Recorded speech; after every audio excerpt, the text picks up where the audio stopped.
சேற்றுக்கரவை கணங்கள் பல கறந்து சேற்றார் திரளழிய சென்று செரு செய்யும் குற்றமென்றில்லாத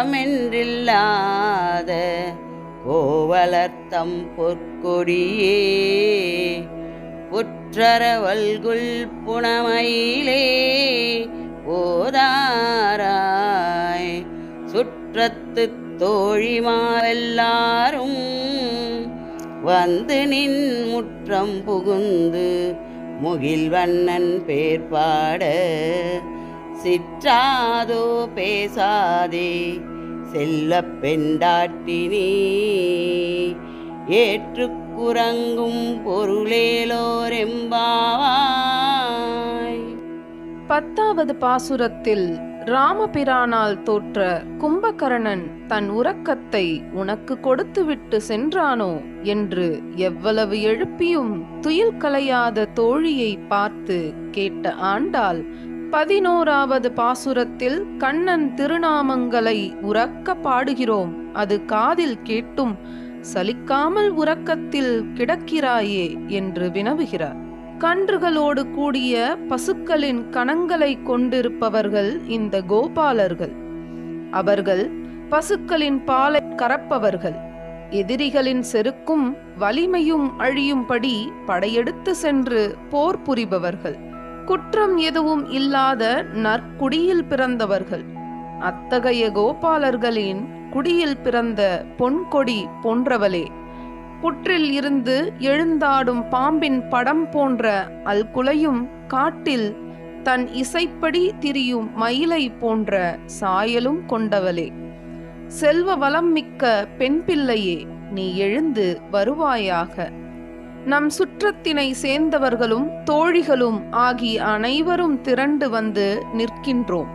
உனது திருமாளிகையின் முற்றத்தே புகுந்து காத்திருக்கின்றோம். கார்மேக வண்ணன் கண்ணனின் திருநாமங்களை உறக்கப் பாடியும் அது உன் காதில் விழுந்த போதும் அது கேட்டும் கேட்காது போல் இருக்கிறாயே.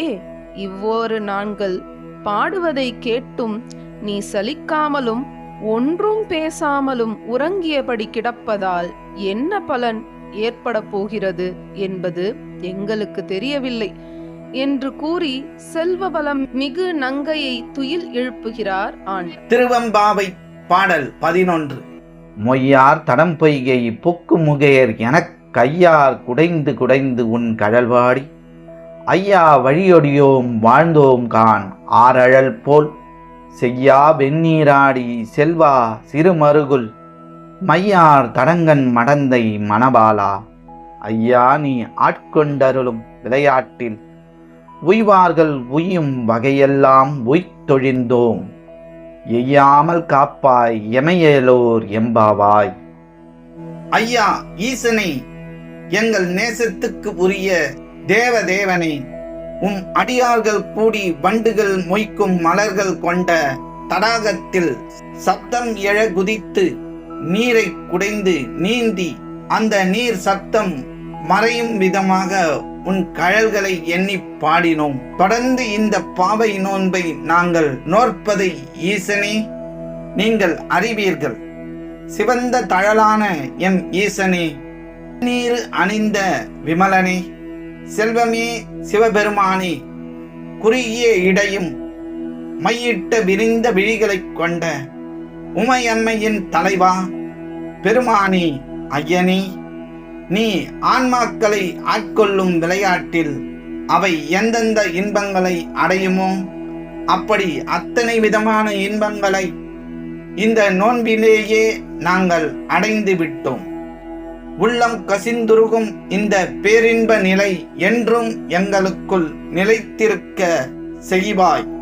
அருளுவதில் எங்களை ஏய்த்து விடாமல் எப்போதும் எம்மை காத்துவா இறைவா. அதற்கு உன்னை எப்போதும் நாங்கள் துதித்திருப்போம். எனவே நம் ஈசனை பாட விரைந்து எழுந்து வா என் பாவையே. பிழித்து கொண்டே இருக்கும் ஆன்மாதான் இறைவனை உணர முடிகிறது. இந்திரியங்கள் கட்டுப்பாடோடு இயங்க மனமும் கட்டுப்படும்.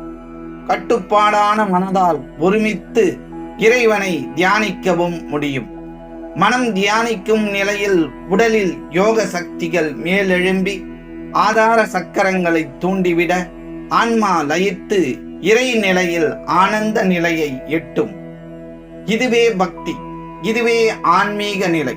உடல் உறக்கம் மட்டுமின்றி உள்ள உறக்கமும் விழித்து நாம் யார், எதற்காக இங்கு வந்தோம், நம்முடைய வேலை இங்கு என்ன, இறுதியில் என்ன நடக்கும் என்ற ஆன்ம விசாரணையை இன்றே தொடங்குவோம்.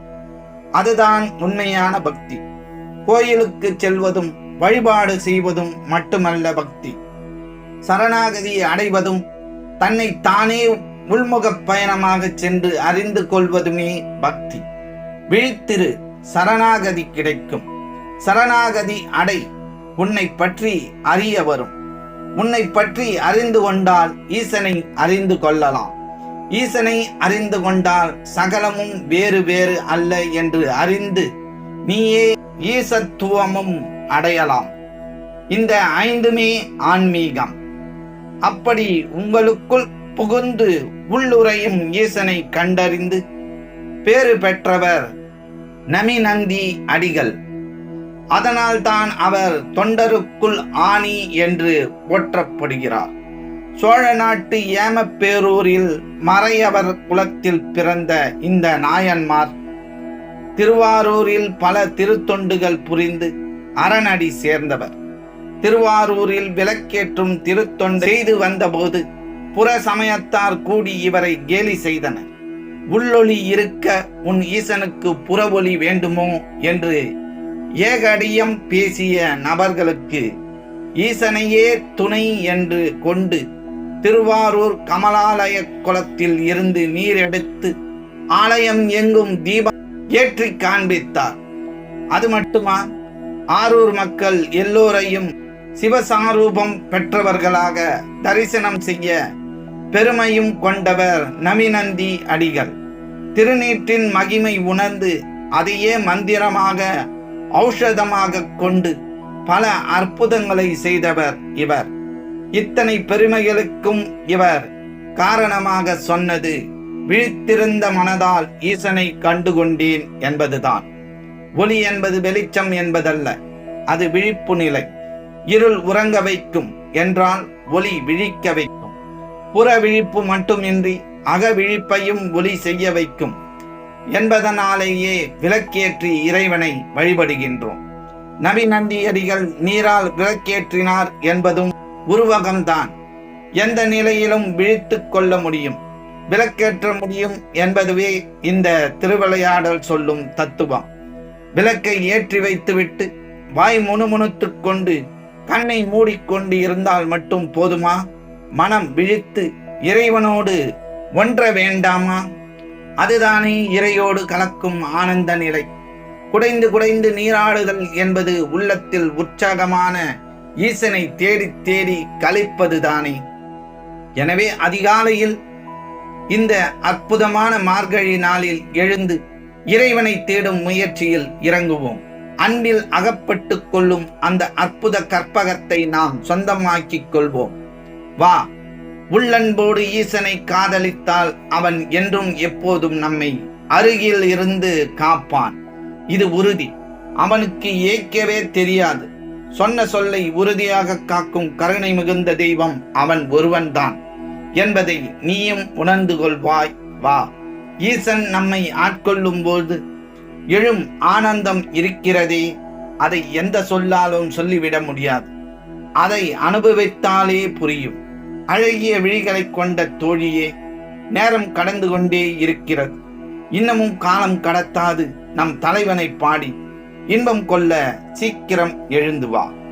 அருளுடை சுடரே, அளித்தோர் கனியே, பெருந்திரள் அருந்தவர் கரசே, பொருளுடை கலையே, புகழ்ச்சியை கடந்த போகமே, யோகத்தின் பொலிவே, சிவபெருமானே. எங்களுடைய பதிவு உங்களுக்கு பிடித்திருந்தால் லைக் பண்ணுங்க, ஷேர் பண்ணுங்க. மீண்டும் தொடர்ந்து இது போல பல பதிவுகளை பார்ப்பதற்கு எங்கள் சேனலை சப்ஸ்கிரைப் செய்து பெல் ஐக்கானை கிளிக் செய்து கொள்ளவும். நன்றி, வணக்கம்.